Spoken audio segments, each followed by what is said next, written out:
জানেন নাকি মুসলিম উম্মার জন্য শুক্রবার বা জুম্মার দিনটি অত্যন্ত তাৎপর্যপূর্ণ।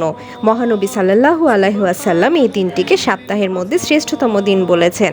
কোরআন এবং হাদিস মতে এই দিনটিতে ঘটেছিল নানা ঐতিহাসিক ঘটনা। চলুন ঘটনাগুলো জেনে নেই। ১. আল্লাহ তাআলা নভমণ্ডল এবং ভূমণ্ডল তৈরি করেছিলেন 6 দিনে, যা রবিবারে শুরু হয়ে শেষ হয় শুক্রবারে। ২. পৃথিবীর প্রথম মানব আদম আলাইহিসসালামকে সৃষ্টি করা হয় শুক্রবারে। ৩. আদম ও হাওয়া আলাইহিসসালামকে জান্নাতে প্রবেশ করানো হয় শুক্রবারে। ৪. এই দিনেই আদম ও হাওয়া আলাইহিসসালামকে জান্নাত থেকে বের করে পৃথিবীর দুটি পৃথক স্থানে নামিয়ে দেওয়া হয়। ৫.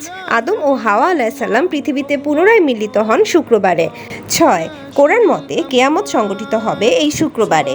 ৭. সপ্তাহের মধ্যে ইবাদত করার শ্রেষ্ঠতম দিন এই শুক্রবার। আল্লাহ তাআলা সকল মুসলিমকে এই দিনটির তাৎপর্য বোঝার তৌফিক দান করুন।